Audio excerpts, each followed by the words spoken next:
Hey, I wanted to share something with you real quick about your relationship with your adult children. So, uh, if you let me close this screen. If you have adult children, then you guys probably have a different perspective and understanding of their childhood. So, this video is really for the parents who their children feel like they were mistreated in their childhood or they didn't get what they needed or whatever the case, and uh, you don't agree with that. Like you sacrificed for them. You did what you did, and so let's talk about that. So I'm going to create a scenario to kind of walk through, and then that'll help with that'll help me walk you through these steps, so to speak, that I want to share with you about like how to respond better to your child to help them through what they're dealing with. Because so we don't once our children become an adult, they don't need us as parents, right? But they still need us, right? Our work is not necessarily done. They need us as mentors and as coaches, really. Um, so yeah, like I don't parent my kids anymore. My youngest child is 23. My oldest is 29. Right. So I don't parent them, but I give advice and offer whatever. So well actually before I give you the scenario, let me tell you about me. So I'm an adult child and my mom, I'm my mom's adult child. So long ago, I remember trying to talk to my mom about things that happened in my childhood. And she basically denied that what I was saying happened. And when she would tell me things about how she raised me and my brother, I would be like, "Mm, mm, me? Yeah, I don't remember that." And so for the longest time, I thought that she was just trying to avoid responsibility, right? I thought that she was just trying to deny my reality. Like, it's obvious this happened to me. Like, how you don't remember this?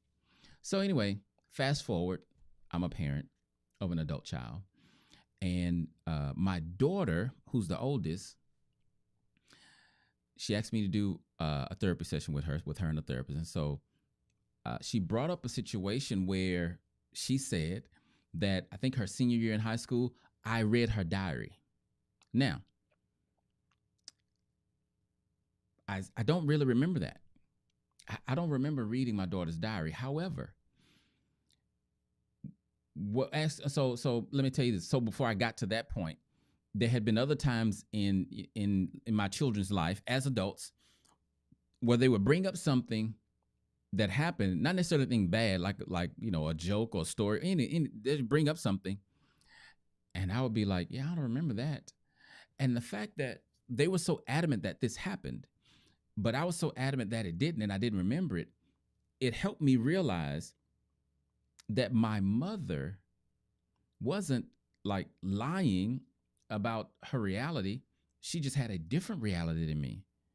So that helped me realize, okay.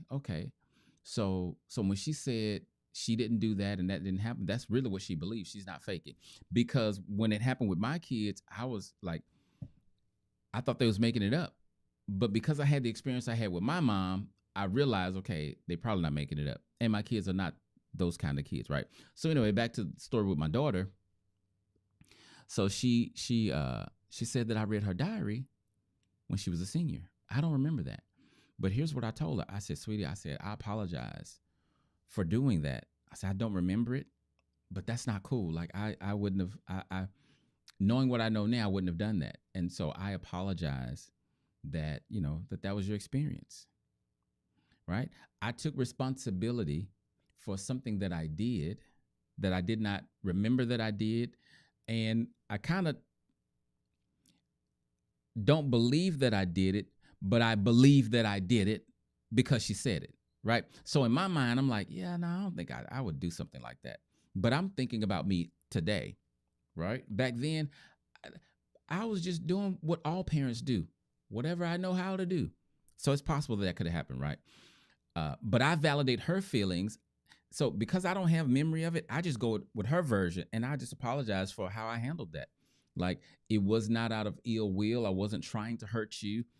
I probably was doing crazy, stupid parenting stuff that I saw my parents do, or what us black folk do with our kids. Mom, why can't I go outside? Because I said so. Um, I don't know what that means, right? But the child can't say that, right? It was sit down and shut up. And so I probably was doing some of that, like, I believe that I was a much better parent than my parents, but being a better parent still doesn't mean you're an adequate parent. So anyway, to you, if you have adult children and they are coming at you about things they felt like where you dropped the ball in their childhood, I want to help you help them, okay? Because they're your child, you love them. Don't be defensive, right? Don't try not to get in your head and think that they are complaining and blaming you while you sacrifice whatever you sacrifice. That wasn't their reality. Whatever you sacrifice, that's what you're supposed to do. You were a parent. I didn't go to, I put off going to school so I could put you through school. Well, that's what you're supposed to do. Like, your child doesn't owe you for that.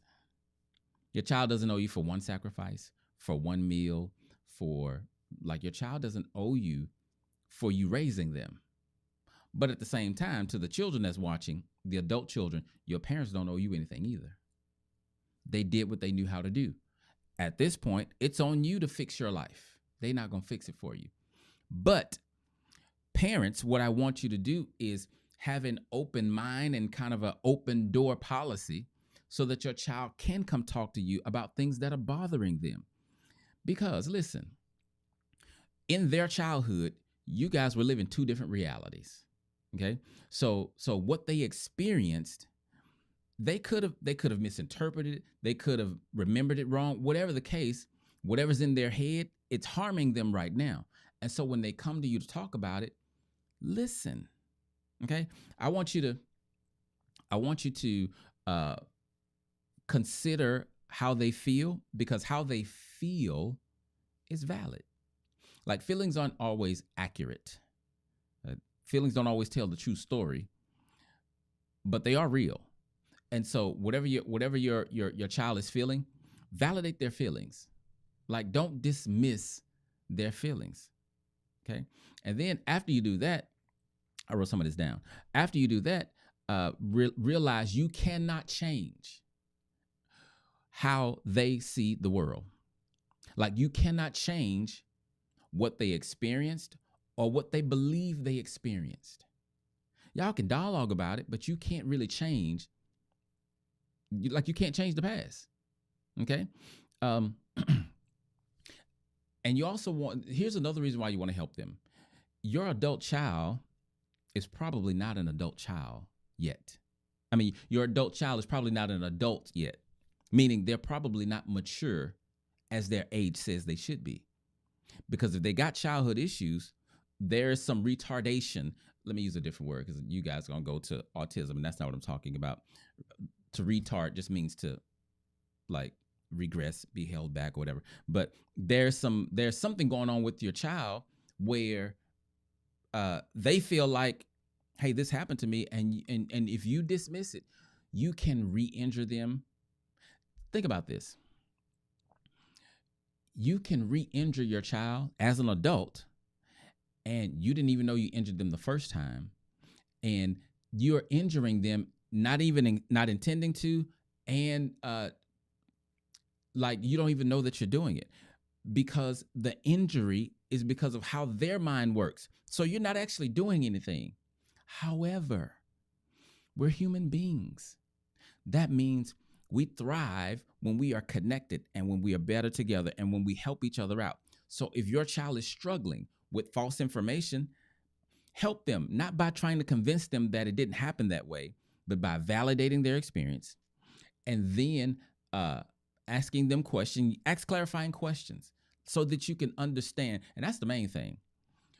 If you're going to allow them to talk to you about their experience, you first of all, must have a un- uh, uh, um, mindset of understanding. Like, understanding has to be your, that's what I'm going to do. Like, my mind is made up, I'm going to seek understanding. Okay. So then when they come to you, that's what the whole conversation is for you. For them, they may be trying to get answers, they may be trying to vent, they may, they may want to go off on you. I don't know.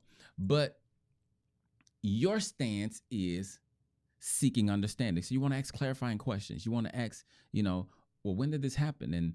And I did this, and then, that made you feel what? And you want to get to the place to where you understand them, not where you agree. Right? Agreeing is not the goal, but understanding is. Because if you can understand, then you can have compassion. Right? If you understand, then you can have compassion. You could treat them differently. So the scenario. So I have a mother and a daughter. Okay. Now, the mother, so the daughter was primarily raised by her dad and her grandparents, her dad and her grandparents. Mom was mom left when mom left when the little girl was 5. And when I say left, meaning like she left. She went to California, like lived her life for a while. She came back, and then her and the daughter, they were just kind of like estranged, right? She loved her daughter loved her, but they never really had a mother-daughter type relationship. And I know that's subjective, like what's a mother-daughter, like, that's the only way that I can describe it. So the child says that that her mother has never been a mother to her, except for a bank account. Like, all you did, mom, was, if I have any financial needs, mom gives me money. But if I'm hurting, she's nowhere to be found. If I tell her I'm hurting, her response is like, what do you want me to do? Right? She has no empathy. And she's in a space where she is denying her daughter's reality from her childhood and the abandonment issues that she has, because her mom feels like, I was there. See, mom had her own stuff going on. Mom was 21 when she left, right? And I'm not giving her an excuse, but she had her own stuff going on. But her recollection of the past was that dad made her leave. They weren't married. Dad made her leave, and she had no choice. And so then when she came back, the daughter, already had kind of a wall up, and mom did not have the skills to push through the wall to get closer to her daughter so they could have that connection and that bond, right? So now fast forward, the child is an adult. Mom's obviously an adult. She was already an adult, right? And so they got this tension because on the holidays, the daughter's she'll start drinking, and she starts to, like, all of her old stuff starts to come up. Why? Because alcohol removes all the filters off, takes all the locks off and the latches off, so stuff can just come out the basement. And sure enough, the daughter starts to go in. As the parent, as the parent of an adult child, what I want to challenge you to do is be emotionally mature so that you can handle whatever they're bringing, because your child, and I know I'm speaking in general, right? So if this don't fit you, then obviously this message is not for you. But your child is not crazy. They experience what they experience. And if they're coming at you sideways, think about it. If that's not how they normally come, but today they're coming at you sideways, something is going on with them. Can you give them a pass? Like this one time, I'm not saying, they're disrespectful every time they come to your house and you just got to let it. I'm not saying that, but I'm saying you guys are normally fine. As a matter of fact, I think I talked about this the other day when I was using my son as an example. Like, if my son went off on me about something that happened in his childhood, how I was asking myself, how would I respond? And I would let him vent or get it off his chest or whatever the case. I wouldn't respond in an immature way on his level. The reason why is because I would recognize, now I've done the work to get to the place where I am. And so if you're not here, I want you to do the work. But I recognize he has an issue going on. And then I would recognize that how he feels is valid. Like, he's not crazy. So if he's acting this way, something is really going on. I don't know if I did it or not, but I know he believes it, right? So what I would do is let him get it all out, listen to him, and then I would just talk to him. I would try to understand, and I would try to comfort as much as I can.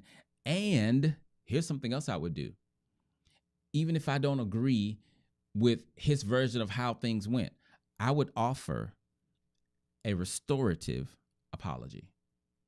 What is a restorative apology? A restorative apology is when you that's the apology that the purpose of it is to communicate to the other person that I care about how you feel. Okay. So I would say something like, how I am so sorry. I really apologize that, like, your childhood was that way. I never would have wanted you to feel that way. Like, I've never done anything to intentionally harm you. So if that was your experience, I'm sorry I don't remember it, but man, I am so sorry that I did that. Like, please forgive me. Now, why? Number one, why would I do that? Well, I would do it because I love my son. I would do it because I love my daughter, whoever it is. I love my child, right? I don't stop loving them because they're adults. But then, so that's why I would do it. How can I do it? Which is where you may fall. The only reason you could do that is if you don't need anything from your child. So if that was my son, the reason I can let him vent and go off is because I don't need anything from him. What I mean is, like, I don't need him to think I'm a good father. I don't need him to say I'm a good father. I don't need him to say that I'm a good man. I don't need him to say, like, I don't need anything from him. And so because I don't need anything from him, I'm not offended when he has a different perspective of me and his childhood than mine. I want to validate how you feel. I want to understand how you got here. And if there's some things I can correct, I will, but I'm not going to defend myself and say, no, that didn't happen, this happened. I'm not going to do that. And that's what I want to encourage you to do. When you're handling your adult children, they're still human beings. Their feelings are valid. You can help them have a productive life. Like, that's just a little part. Like, you can help them to continue to build a productive life if you just say, when I was raising you, I was young and I didn't know what I was doing. Like, parenting is on the job training. I did what I knew how to do. I probably shouldn't have been as strict. I thought being strict was going to make you disciplined and successful. I didn't realize that there was another way to get you to discipline. And I didn't know. So I'm sorry. That should be your communication. And I use the word I don't like using, which is should. Okay. But what I'm trying to encourage you to do is don't just raise your children and then cut them off and let them go. Now, I'm not saying maybe this needs to be a whole nother series, because I'm definitely not saying that, like, your child has to run your life. Your child has a past to be disrespectful. Oh, no. Not even a little bit. No, I'm not saying that. I'm saying if they lose it one time and they're out of their mind and they're going off, and even if it's disrespectful, like, so go back to my son. If that had happened, like I say, I would be able to take it, but I'm not going to let the disrespect, like, get out of hand. But even when I check him on the disrespect, I'm not going to be disrespectful. Why? Because I'm not triggered. So to be something like, hold on, son. Now, I understand you're upset, but, like, watch your words. I'm trying to listen. Okay. But you're going to have to be respectful. And then we just keep going. Okay. So the moral of the story is seek understanding, help your child through their stuff. Even if you don't believe you're the one that put them there, that's fine. You don't have to believe that, but help them. Like speak into their life. Let me make sure I said everything that I wanted to say on here. Yeah, that's it. So do better with your family relationships by and as you grow as a person. I'm not the model, okay? But in this, I think I would be good for you to model after. As I grow, Like I've been working on my childhood stuff since heavily since 43. And by the way, if you're coming to Manhood Mondays tomorrow, it's going to be on a Friday, I'm gonna talk more about that, right? About my whole journey. But I've been doing this work since I was 43, and here's what I do. As I discover things about me that I know was an issue when I was parenting, I let my children know, hey, I just discovered I don't have. I just discovered I was emotionally immature when I was raising you guys. So that means I could not raise you to be emotionally mature. You need to go see somebody. I ask them. I'll tell them. I say, you know what? I see that I mishandled this because I didn't know that y'all needed this kind of attention. You should go see somebody. So what I'm telling you is, as you grow as a person and realize, I may have mishandled some of these things in childhood. Just if you go to them, it's going to communicate, hey, I care, and that you love them. But if they come to you first, listen. Okay? Don't just be defensive and just like, no, that's a lie, and brush them off. Get you and if you suck at empathy, work on that. You're a human being. If you're a human being, you are going to, your life is going to, well, how can I say this? Well, I'm gonna just say you're gonna suffer if you don't know how, if you don't have empathy, if you don't know how to move in empathy, if you don't know how to operate in empathy, if you can't put yourself in someone else's shoes, if you can't fully understand your child's perspective, or other people's perspective in general, you're gonna suffer, right? So work on that. Okay. All right. Hope this was helpful.